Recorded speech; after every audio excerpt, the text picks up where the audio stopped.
A few months ago, I had the opportunity to ride the Triumph Speed 400 and I came away pretty impressed with the bike. Now the blokes at Triumph, they decided to give us not one, but two bikes from the same engine. And we have the Triumph Scrambler 400X with us.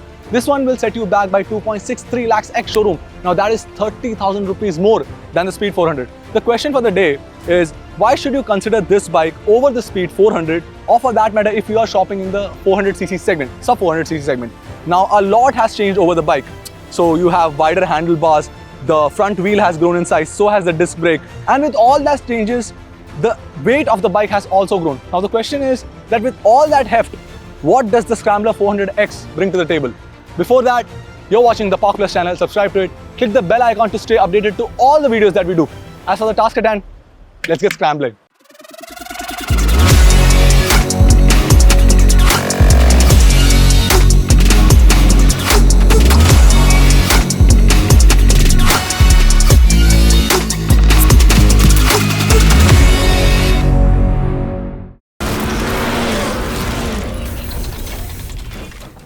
In terms of looks, the bike looks pretty much like the Speed 400, but a keen eye will reveal how rugged the bike looks. The company has not fiddled much with the overall design of the bike because it blends well with the elder siblings in the lineup of Triumph bikes. And that is a good thing. It looks rugged, and that's because of the off-road credentials and the parts that come with it.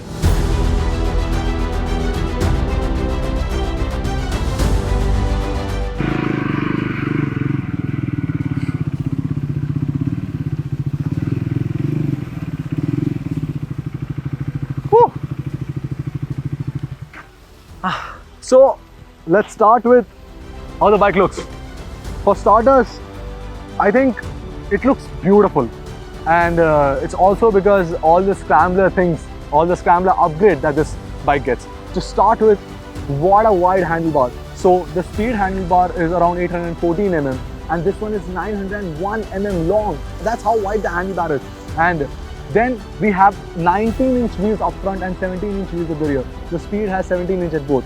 And the cycle parts for the suspension remain the same, but we have 150 mm travel. So that is a 43 mm upside down fork finished in gold, but again 150 mm of travel. And then we have again signature powder coated, black powder coated engine casing. It looks beautiful. It gives that premium feel. 13-liter tank with tank pads over here, and the midsection overall is so thin that you can grab it with your thighs, and it inspires more confidence. And what's more confidence inspiring is that the radiator has a grille, the headlamp has a grille, there's a sump guard to protect your engine from bashing, and look at the terrain that I'm driving. So even when you are going through obstacles, or you're trailing mildly, and even if there's a rigorous off-roading, if you're doing that, these things, they come along and they give so much confidence in the rider. To be honest, I think I'm having a ball of a time. And then when it comes to seating, so the seating is also different for the Scrambler 400X.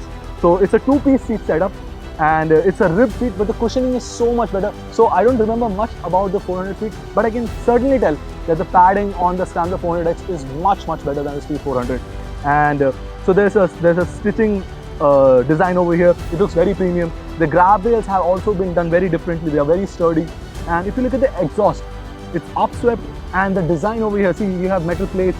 They look so rugged. And of course, the foot pegs here, they are serrated, so you can just pull out the foot pegs, the padding on the foot peg, and you can just pull it out, and it will give you more grip and more traction with your boots. So overall, that comprises of how the bike looks in terms of what the bike has to offer in terms of cycle parts. You have knuckle guards, you have nice stock mirrors, and of course the mudguard has also been done in such a way that there is no tire huggers.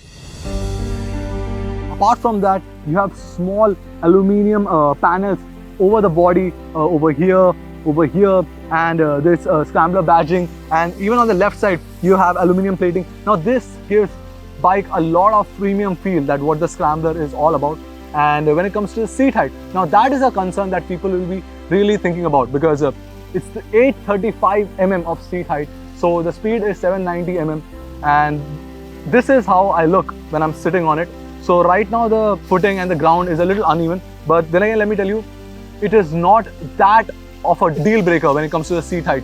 You can sit and you might be tiptoeing a little, but then again, that seat height is also bringing a lot of ground clearance. Now the addition of all those extra parts has added some heft to the Triumph Scrambler 400X. So right now this one weighs 185 kilos as opposed to 176 kilos to the Triumph Speed 400, and the ground clearance on the other hand, because of the added suspension and everything else that the chassis has been tweaked to, the ground clearance is 195 mm. So a typical SUV also offers around 200 mm of ground clearance. So that inspires a lot of confidence when you are trail riding, when you are going through these big rocks, because even if those rocks do come in contact with your engine, there is a sump guard which protects your belly. So I think in that way the Scrambler covers it all and gives you a lot of confidence to go off-roading, to go trail riding. And I am now going to move to the part which is the heart of the matter, which is the engine and the performance of the bike. Let's go.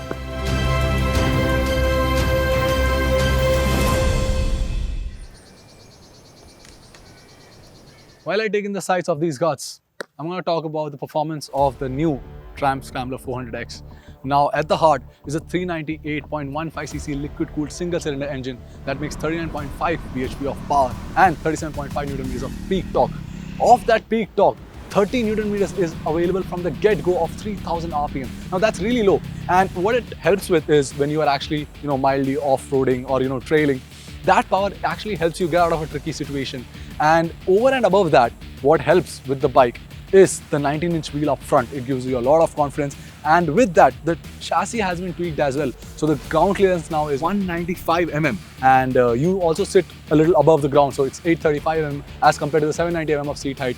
So when it comes to the power delivery, it's quite linear, it's very gradual, inspires a lot of confidence in the rider. And one of the other things that inspires confidence in the rider is the new wide and tall handlebar. So it's very upright, and it falls right to you, so you don't have to lean over. It's a very neutral place to sit in, and it's a very neutral ergos of riding triangle that is there. And apart from that, when it comes to the suspension, so the suspension parts remain the same. It's 43 mm upside down forks up front and an offset rear monoshock at the rear. But then the travel on both of these, they have increased. So it's 150 mm on both the sides, and they are tuned in such a way that it's actually very supple. So when you are riding on tarmac, it soaks up, and all the potholes, all the undulations that you have on the road, you don't really have to navigate through them. But then when you are off-roading, it gives you a lot of confidence. It absorbs all the the rough surfaces, the rough terrain, and it gives you a lot of confidence when you are riding the bike. When you're pushing it, you can trail out. The bike might fishtail a little bit, but then again, it still stays in place. It's very planted because the wheelbase has also increased. The rake is also a little steeper, so it gives you quick direction maneuvers as well. The braking, on the other hand, again, the disc brake has also increased. So that is a 320 mm disc brake. It's an upgrade from 300 mm that we have on the Speed, and here we have a 230 mm disc brake, which is the same on the Speed as well. The braking again is it's very gradual, it's very linear. The bite is strong on both the ends, but it's not too jerky. So if you grab it, it has a kind of predictability. It inspires confidence in the rider. Talking about the vibrations of the new Triumph Scrambler 400X. To start with, the foot pegs. Now this comes installed with a small rubber right at the hinge, and the handlebar also has some added weight. What this does is that when you are pushing the bike past its limit, so let's just say you're pushing it to 6,000, 7,000 RPM, the bike is vibration free. There are no vibrations on the foot pegs, and some vibrations may seep into the handlebars, but then again, they are very negligible. You really have to look for it. Apart from that, the bike is vibration free no matter how hard you're sending it. If you're being really unfair to the engine, then of course there's going to be some vibration, but otherwise it's vibration free. And that kind of sums up what the bike has to offer in terms of performance and rideability. The handlebars let you stand and ride comfortably on gravels, B-roads, trails. I would have preferred the torque a little lower on the rev range, but then I'm nitpicking, I guess. The headlamp intensity seemed to suffer because of the grille, I think, but that can be removed easily. The wide handlebar does not limit itself only to off-road situations, but it will equally help you filter through traffic very easily. Directional changes are quick because of the steeper rake angle, and there is stability as well because of the longer wheelbase. The bike makes a strong case for itself because it builds up on the Speed 400 and offers more. It rivals the likes of the KTM 390 Adventure and the SG Scrambler, to name a few. Now, what I said about the Triumph Speed 400 when I reviewed it was that it would be all the bike you would ever need. But Triumph has been kind enough to sweeten the deal with us with the Scrambler 400X. You have a tall and wide handlebar, 150 mm of suspension travel on both ends, and the same engine which has so much power, oodles of power throughout the rev band. Now, you still don't get Bluetooth, you still don't get turn-by-turn navigation. Adjustable levers is something that I could nitpick upon. But then again, this is as sweet a deal as it could get. And in my books, Scrambler 400X is something to go for. I'll see you on the next one. Ride safe.